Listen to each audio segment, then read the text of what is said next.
안녕하세요, 메이코입니다. 2024년 새해를 맞이해 저는 식단을 바꿔서 살아보고 있습니다. 간식은 줄이고 좀 더 건강한 상태를 만들고 싶었거든요. 1월 한 달간 했는데 과연 변화가 있었을까요? 드라마틱하진 않지만 조금은 가벼워진 것 같죠? 배도 조금은 들어갔어요. 몸무게는 58.6kg로 시작했는데 현재는 55.45kg이 나왔어요. 여러분, 식사 순서만 바꿔도 혈당 수치 그래프가 달라진다는 거 아시나요? 식이섬유가 많은 야채를 먼저 먹고 그 다음에 단백질, 탄수화물 순으로 먹으면 혈당이 완만하게 올라갑니다. 작년에 개인적인 호기심으로 연속 혈당 측정기를 사용해 봤어요. 실시간으로 내 혈당을 기록하면서 상태를 볼 수 있는 장치입니다. 연속 혈당 측정기를 쓰면서 몇 가지 사실을 경험할 수 있었어요. 첫째, 식이섬유, 단백질, 탄수화물 순으로 순서를 맞춰서 밥을 먹는 건 혈당을 관리하는 데 효과적이다. 탄수화물 단계에서 빵도 먹고 그랬는데 그냥 먹을 때와는 그래프가 달라지는 게 보였어요. 둘째, 혈당 스파이크가 오면 가짜 배고픔이 느껴진다. 하루는 떡볶이에 튀김도 먹고 아이스크림도 먹어서 당 수치가 최고로 치솟았는데요. 시간이 조금 지나니까 왠지 허기지고 입이 심심한 게 느껴졌어요. 무서운 건 입이 심심하다 느껴질 때 당시 제 혈당이 매우 높은 상태였다는 거죠. 혈당이 급격히 올라갔다가 떨어지면 혈당 스파이크가 나타나는데요. 혈당 스파이크가 자주 생길수록 달달한 걸 먹고 싶은 욕구가 커져요. 그래서 밥을 먹을 때 혈당을 완만하게 올리도록 관리하는 게 필요해요. 셋째, 잠을 잘 못 자서 피곤하면 혈당이 올라갑니다. 밥을 먹지 않아도 수면 시간이 부족하면 혈당 수치에 영향을 줘요. 잠이 이렇게 중요해요. 그래서 평소에 혈당 관리를 하는 게 중요하다는 걸 몸소 깨닫게 되었는데요. 사실 작년에는 실천을 하지 않았어요. 2024년을 시작하면서 본격적으로 횟수를 늘려봐야겠다 마음먹게 되었습니다. 약속이 없는 날엔 식이섬유, 단백질, 탄수화물 순으로 밥을 먹고 약속이 있을 땐 외식도 했어요.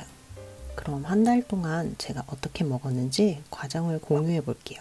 며칠간 먹을 야채를 다듬었습니다. 밥을 좀 먹어보겠습니다. 내가 그래도 잘 먹을 수 있을 만한 야채랑 드레싱도 조금 뿌려가지고 시작하면 좋을 것 같아요. 야채는 그냥 식이섬유 많은 야채들로 해서 철에 맞는 걸로 내가 좋아하는 야채들로 골라서 먹으면 되고요. 야채랑 단백질 먼저 먹고 탄수화물을 먹으면 좀 어느 정도 배가 찬 상태여서 식사 양을 조금 줄이는 데 도움이 되더라고요. 단백질은 그냥 취향에 맞는 걸로 골라서 드시면 되겠습니다. 처음엔 그냥 넉넉하게 먹어도 괜찮고요. 먹다 보면은 좀 어느 정도 가감을 할 수 있거든요. 탄수화물 차례입니다. 냉동 군고구마를 데폈어요. 그래도 좀 군고구마로 먹어서 간식 생각은 안 나는 것 같아요. 다행히. 저 원래 밥 먹고 나면 간식을 꼭 먹어야 하는 사람이거든요. 이번 한 달은 좀 최대한 간식은 참아보려고 해요. 본격적으로 식단 관리를 시작했어요. 식사 자체는 괜찮은데 간식을 줄이니까 그게 참 힘들더라고요. 탄수화물 단계에서 빵을 먹은 날은 그나마 나았는데 그래도 과자가 계속 땡겼었어요. 주말엔 햄버거나 피자도 먹었는데 대신에 식사 전에 오이도 한 그릇 먹었어요. 2주차 월요일 첫 식사입니다. 지난주에 식사해보니까 칼로리가 좀 많이 적게 나와서 이번 주는 양을 좀 더 늘려서 먹으려고 해요. 그래서 두부는 150g, 오이는 반 개, 양배추는 그냥 눈대중으로 넉넉히 담았습니다. 이렇게 먹고 간식으로 단호박 찐 것도 하나 먹으려고 해요. 식사량을 늘려서 배는 불렀지만 단 게 땡기는 건 여전했어요. 갑자기 체해서 점심을 안 먹은 날도 있고요. 그래도 약속이 있을 땐 먹고 싶었던 걸 조금은 먹을 수 있어서 위안이 됐어요. 채소랑 단백질 구성은 거의 고정이고 탄수화물은 먹고 싶은 걸로 골랐습니다. 식단을 좀 탄력적으로 관리하니까 압박감 없이 이어갈 수 있었어요. 오늘은 파프리카를 볶았습니다. 그냥 조각 내서 볶은 다음에 발사믹 글레이즈 뿌려서 섞어서 차갑게 보관하면 맛있게 먹을 수 있어요. 3주차 목요일입니다. 야채는 오이하고 파프리카, 당근 라페 이렇게 가져왔습니다. 그리고 식사량을 늘리니까 지금 몸무게는 좀 정체 상태 같아요. 하루에 기본적으로 필요한 칼로리가 있으니까 그거보다 너무 적게 먹으면 오히려 몸에 안 좋을 수 있어서 식사량을 어떻게 좀 조절하면 좋을지 그거에 대한 고민이 지금 큰 상태입니다. 그래서 여전히 좀 간식도 많이 먹고 싶은 음식이 많긴 한데 그래도 첫 번째 주보다는 조금 덜 한 것 같아요. 두부는 150g을 계속 먹고 있어서 두부까지 먹으면 얼추 배가 불러요. 그리고 시리얼도 엄청 좋아하는데 내가 오랜만에 먹는 것 같아요. 탄수화물 단계에서는 너무 고칼로리인 식품만 아니면 그냥 먹고 싶은 건 어느 정도 좀 먹어도 괜찮더라고요.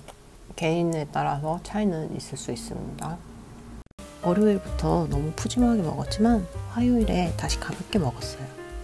항상 밥 먹고 나면 디저트를 챙겨 먹었었는데 간식을 먹는 횟수를 줄이니까 단 걸 먹었을 때 더 달게 느껴지더라고요. 예전엔 식탐이 좀 참기 어려울 정도였다면 조금은 인내심이 생긴 듯 합니다. 정말 먹고 싶은 날은 순서 지켜서 식사를 한 다음에 마지막 단계에서 섭취했어요. 4주차 월요일 첫 번째 식사입니다. 야채랑 두부에다가 김치도 담고 그리고 오는 길에 토마토 수프랑 빵도 사서 오늘은 그걸 먹어보려고요. 야채는 마트에서 마음에 드는 걸로 사서 채워 넣는 편이에요. 같은 것만 먹으면 물리니까 허용한 범위 안에서 다양하게 먹었어요. 정체기를 지나 몸무게가 조금 내려갔어요. 3주차 때 약속이 많아서 외식도 여러 번 했는데 체중계 숫자가 조금 달라지니까 기분이 좋네요. 여전히 숫자가 왔다 갔다 하긴 하지만 의지를 불태워봐야겠습니다. 1월 31일 식사입니다. 야채랑 두부하고 냉파스타, 간식은 고구마를 갖다 놨어요. 한 2~3달 정도 더 꾸준히 하면 좀 더 좋은 결과를 얻을 수 있지 않을까 그런 기대도 해보고요. 제가 근육량이 많이 모자란 편이어서 좀 운동하는 시간도 늘려야 할 것 같아요. 1월은 좀 내가 시도도 해보면서 방향성을 잡는 시기로 생각하면 좋은 것 같아요. 초반보다는 조금 그냥 간식을 계속 먹고 싶은 욕구 이런 게 조금은 줄어든 것 같아요. 이렇게 1월 한 달간 해온 식이요법을 마무리했는데요. 체형에는 어떤 변화가 있었는지 보여드릴게요. 1월 2일 비포입니다. 지금 레깅스가 눌러줘서 괜찮은데 뱃살이 좀 있는 편이에요. 평소보다 좀 더 부은 상태. 힘 빼면 내가 봐도 좀 웃기다. 힘 주면 그래도 아주 조금 들어가요. 좀 납작한 배로 만들어 보겠습니다. 만들 수 있을까? 아주 많이 빠진 건 아니어서 차이가 아주 크지는 않은데 그래도 시작할 때보다는 조금 가벼워진 느낌? 그리고 1월 31일이네. 그래도 지금 힘 빼고 있거든요. 그래도 약간 배가 힘들면 레깅스 내리면 살이 좀 많이 이렇게 튀어나왔는데 그래도 조금 덜 튀어나오네요.